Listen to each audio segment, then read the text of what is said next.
Seja bem-vindo a mais um estudo sobre alianças. E hoje nós vamos falar sobre Deus prover o sustento do homem. E Deus não apenas criou o homem, mas ele também, aí providenciou tudo que o homem precisaria para viver aqui no planeta Terra. Deus deu ao homem a habilidade de se reproduzir e também lhe deu sustento e mantimento para ele viver na terra. Todo sustento para a nossa vida terrena procede de Deus. Deus provê o alimento material. No Salmo 104:14, lemos: Fazes crescer a relva para os animais e as plantas que o ser humano cultiva, para que da terra tire o seu alimento. No Salmo 136:25, lemos: Ele dá alimento a todos os seres vivos, porque a sua misericórdia dura para sempre. No Salmo 145:15, lemos: Em ti esperam os olhos de todos, e tu, a seu tempo, lhes dá o alimento.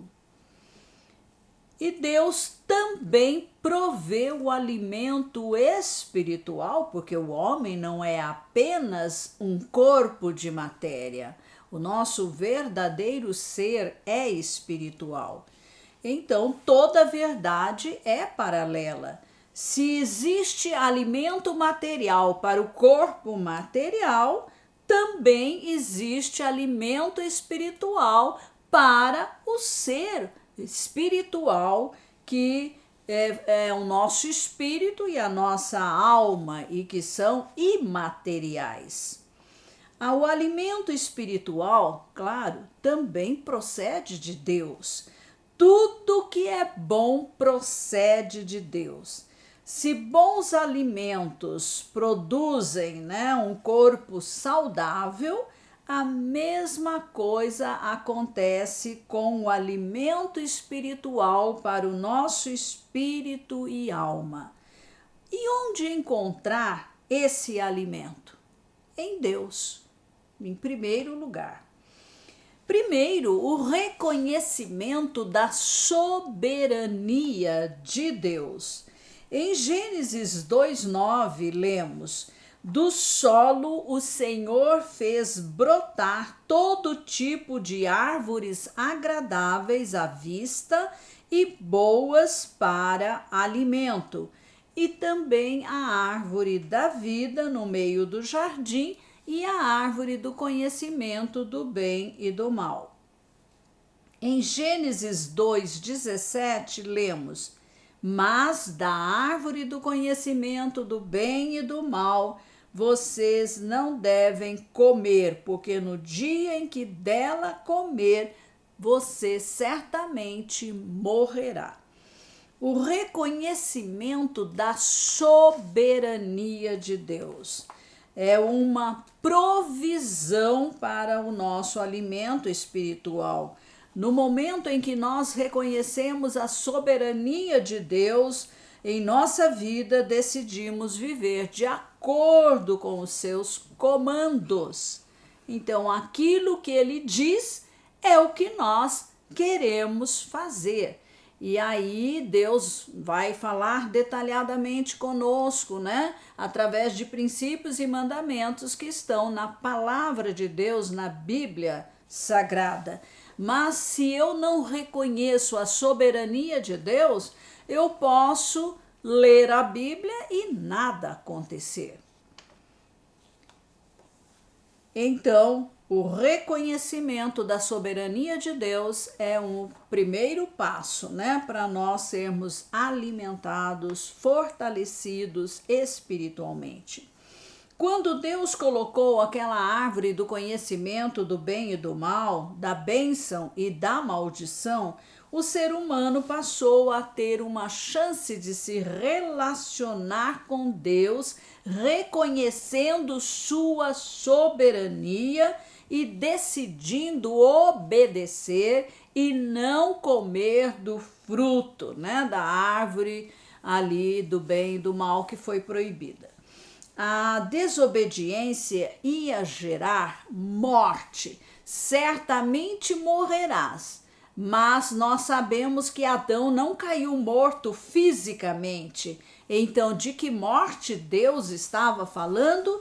Da morte espiritual, da separação de Deus, né? E a obediência atrai bênçãos, mas a desobediência atrai maldição. Segundo, o alimento para o espírito vem da obediência. Então, obediência é muito importante. E esta é outra maneira de dizer que nós reconhecemos a soberania de Deus. A vida de obediência aos comandos de Deus se caracteriza por um relacionamento estreito, íntimo, confiante, profundo com Ele. Terceiro, Deus proveu comunhão. Em Gênesis 3:8 lemos: ao ouvirem a voz do Senhor Deus que andava no jardim, quando soprava o vento suave da tarde, o homem e sua mulher se esconderam da presença do Senhor Deus entre as árvores do jardim. Então, comunhão com o Criador, mais vida de obediência e submissão são condições para a provisão da fome espiritual. Assim como nós temos a fome física do alimento material, nós também devemos ter fome espiritual. E essa fome espiritual é uma fome por Deus, e só Ele pode suprir essa nossa necessidade. Por meio do Senhor Jesus Cristo, nós somos restaurados a esta vida de comunhão, obediência e simplicidade. Qualquer que seja a necessidade do homem, em Deus há provisão. Ele infunde sua vida em nós. Em nosso espírito humano recriado, recebemos a qualidade de vida de Deus e, com ela, a imortalidade. Concluindo, nenhum ser humano vive na Terra numa posição neutra. Ou ele está sujeito à influência de Deus, ou está sujeito à influência de Satanás. Não tem coluna do meio. Portanto, é sábio reconhecer a soberania de Deus e depender dele para todas as coisas em nossa vida. E agora vamos olhar para o tema o homem e a sua habilidade de escolha.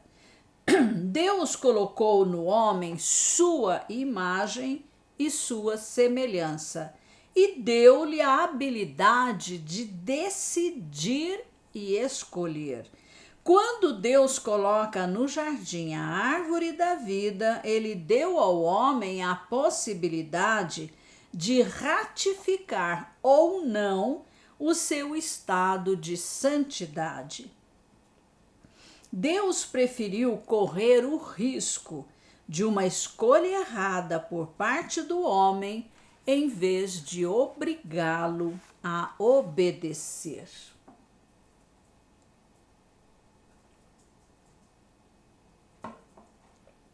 Deus preferiu dar a chance ao homem de escolher o caminho certo. Mas o homem tinha a possibilidade de se rebelar, pois onde há vontade livre, existe a oportunidade de escolha. A natureza do homem era santa, mas o seu caráter precisava ser provado. A natureza é a qualidade de ser, mas o nosso caráter ele é refletido pela soma total das nossas escolhas, que culminam com as nossas decisões em qualquer situação. Adão nasceu santo. Deus lhe deu a possibilidade de confirmar sua santidade, escolhendo o caminho da obediência, né, a ele, ao seu Criador. Nós nascemos no pecado, diferente de Adão, já nascemos no pecado e Deus nos dá a chance de escolher entre o pecado e a santidade dele, nosso Criador. Deus não obriga ninguém a segui-lo. Por que Satanás odeia o ser humano? Primeiro, por causa da imagem de Deus no ser humano. Satanás, ou ex-Lúcifer, disse: eu serei semelhante ao Altíssimo. Isaías 14:14. Mas quanto ao homem, Deus disse: façamos o homem conforme a nossa imagem e a nossa semelhança. Gênesis 1:26. Então, Satanás odeia a imagem de Deus no homem, que o fez com a habilidade de se comunicar com ele. Por isso, Satanás faz de tudo para impedir essa comunhão do ser humano com Deus. O ser humano é a imagem de Deus em suas capacidades de pensar, sentir e decidir. Satanás ataca para distorcer essas capacidades para que não sejam de acordo com a vontade de Deus. Ele tenta o ser humano para levá-lo ao seu cativeiro no modo de pensar, sentir e decidir. Ele quer guiar o homem para longe de Deus, mas para perto dele, para o seu reino de trevas. Segundo, Deus dá ao ser humano a habilidade de criar. Os anjos não criam nada, mas ao homem Deus deu a habilidade de criar, e por isso o homem está sempre inventando. Satanás procura distorcer essa habilidade, inclinando-a para o mal. Terceiro, o homem tem autoridade. Satanás odeia o ser humano porque ele recebeu autoridade delegada por Deus. Lúcifer queria ter um reino, no qual ele exercesse domínio, e Deus deu ao ser humano poder e autoridade para reinar sobre a terra. A terra nas mãos do ser humano deveria ser uma colônia do reino dos céus. Em João 10:1, lemos: em verdade, lhes digo, quem não entra no aprisco das ovelhas pela porta, mas sobe por outro lugar, esse é ladrão e salteador. As ovelhas aqui são os seres humanos. O aprisco é a terra e a porta de entrada na terra é através do nascimento físico. No Salmo 115:16, lemos: os céus são os céus do Senhor, mas a terra ele a deu aos filhos dos homens. Então, Jesus afirma que houve um ladrão que entrou aqui na terra, mas não entrou pela porta. Ele não teve um nascimento físico. Em João 10:10 lemos: o ladrão não vem senão para roubar, matar e destruir. Mas Jesus disse que o pastor, aquele que entra pela porta, vem para que tenham vida e a tenham em abundância. Então, Satanás é salteador, é o ladrão, e Jesus é o bom pastor das ovelhas que entrou na terra nascendo como filho do homem. Concluindo, da mesma maneira ilegal que Satanás entrou no planeta Terra, ele também se infiltra sutilmente na vida dos seres humanos. Sua principal tática é lançar dúvida sobre a palavra de Deus. Esta é a sua semente da rebelião. Há uma grande diferença entre Deus, o Criador, que vem ao ser humano pelo caminho do amor, da verdade e do convite. Satanás vem pelo caminho do engano, da astúcia e da mentira.